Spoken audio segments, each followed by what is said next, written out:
Welcome everybody. Today I will be talking about event-driven architecture and Apache Kafka. My name is Greguric, Ortolan, software engineer, and I'm working at MIMAC in Deutschland GmbH. Let's dig in with the fundamentals and let's start with the definition. Event-driven architecture is a software architecture paradigm promoting the production, detection, consumption of, and reaction to events. But which are the fundamental units of it? First one is the event, which is the one transferring the information. Then we have the channel, which is the medium across which the events are traveling. Then we have producers, which are producing events, and consumers, which are consuming the events. One thing to bear in mind is that the event is not a command. Events are sent without knowing who will read them, while commands are direct instructions to other services. So which are the characteristics of this architecture? The pros bring within encapsulation. Services don't know about each other, so it can be developed independently. Loose coupling based on various levels like transport, performance, connection, and so on. Scalability, each service can be scaled independently because they don't know about each other. Buffering, spikes happening in one service will not affect downstream services, which can consume in their own piece. And finally, fault tolerance. If a service goes down, he can just reboot and go on from where he left off. With every pro list comes a con list. The first one is the higher complexity. It's more complex because it requires more components to handle, and then higher cost because these extra components cost money and they require also monitoring and so on. Obfuscated system architecture, because we cannot just look at the code to understand how it works. We have to send a message and see what happens. Asynchrony comes also as a con because it makes the application more complex because it's more difficult to understand. It's not ACID. It's difficult to implement distributed transactions across an ADA. Let's have a look at some common patterns. First one is the event notification. Events are lean and contain the minimum amount of information necessary. The positive thing about this approach is simple events, low data transfer because the event contains only the minimum amount of data necessary, and consistency because the data stays in one place. The negative aspect of this is difficult to scale because the consumer has to connect to the original service and call to get the actual details of the event. And the consumer and producer will get lower performance because they have to do extra calls. One way to avoid that is to introduce a data store that is then easier to scale and make it more performant, but it's not always the simple to do. Second one is the event carried state transfer. It's really similar. The only difference is that the state is transferring with the event. So basically the event contains the full state or a diff of the state. This brings that the consumer has all the details, so he doesn't have to fetch from anywhere additional data. And we don't need to have a scaled data store. On the other hand, data is replicated. We have eventual consistency because the data is not in one place. And finally, we need more storage, but this is not a real problem nowadays with the cheap storage available. Then we have event sourcing. This is an extension of the previous, and in this pattern we record every change in the system at any point in the future and can reboot the state with replacing the event. This comes with a lot of benefits. We get auditing. We can basically check when something happened. We get debugging because we can just play the events and see where the application broke. We get history replay. We can replay all the events and treat them in a different way. We can change the history by replacing some events and seeing other scenarios. And finally, we have the possibility to have an in-memory system where we load all the events at application bootstrap without having to have any kind of data store. This comes also with some cons, and of course, the first one is the complexity because we have to store these events somehow and manage these logs. Then the external dependencies are a problem because if you want to replay the history and we don't have access to the service, we need to find a solution for that.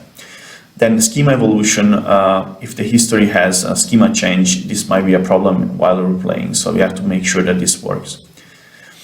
Last but not least, we have common query responsibility segregation.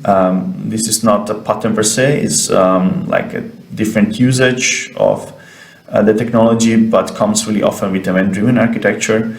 We have separation between a query service and command service, and this is used mostly when we have different object models between reads and writes, or when we need different kind of scaling on the two components.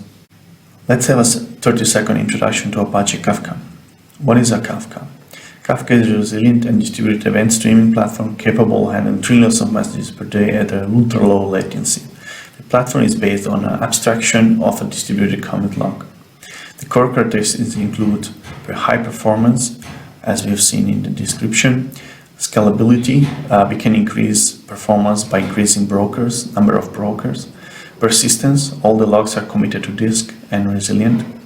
High availability, because the downtime of a broker does not impact the cluster. The platform that Apache Kafka comes with builds a lot of applications outside of Kafka by using the standard APIs that come with Kafka, which are the producer API, the consumer API. These are the two standard APIs. Then we have the streaming API, which is the one that allows us to do stream processing in an efficient way. And finally, the connect API, which enables us to ingest and export data from Kafka. Let's start with an example IDE on Kafka. Let's have a look at an example IDE on Kafka. This architecture includes all the components we have seen in the previous slides. And we can see, as we start with analytics and orders are two services that are connected to Kafka and receiving events from the application. And in this case, we might have that the events are flowing to the orders, going to Kafka, and then they're being delivered to the warehouse where a person will get a notification that an order has been created. He will create the order, pack everything, send it out, and then click a button, which will in turn send another event, and the other application will react to this. Then we have an example of CDC ingestion using Kafka Connect. So we have a database which is using CDC to send data to the Connect application, to the connector to Kafka, and it's basically generating events that will be then handled by the system. Then we have the streaming API, so applications that are processing streams and maybe enhancing the events. We have the KSQL database topology. This can be used to generate business logic using simple SQL-like commands. And finally, we have an Apache Spark cluster, which is maybe doing ETL batch processing and so on, all connected to Kafka using the streaming API.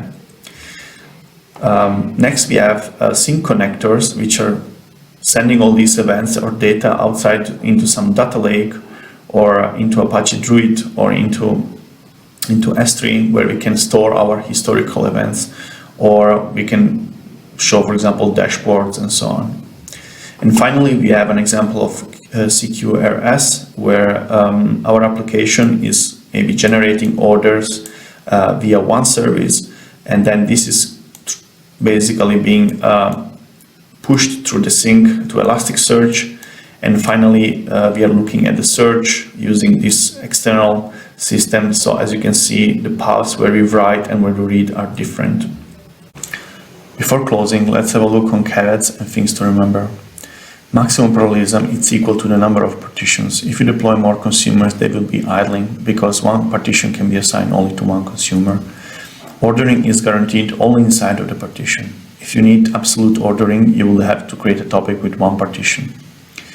No longer running operations in the pipeline unless your architecture is fine with it, because longer running operations will choke your pipeline, since when a message is being consumed for a long time, the partition is not being read. When designing, consider for latency. Tools like KSQL, for example, are really interesting and permit really fast iterations, but might introduce extra latency that you might not want. Try to tweak for the traffic you will handle. So if you need low latency, you will have to tweak your brokers and consumers and producers to achieve low latency, while if you need high throughput, you will have to tweak it in a different way. You can have a compromise, but you cannot have both at maximum. Try to plan proper monitoring and tracing to save your sanity in the long run. Being so complicated to understand, an EDA needs to have tools to be able to debug and see where the messages are flowing without having to do it manually. Use the schema register to keep interfaces clear and easy to consume. This will make things much easier in interfacing between teams. And finally, segregate load with quotas to avoid rogue services impairing the cluster by using too much bandwidth. Thank you for joining, and if you have any questions, I will be happy to answer them.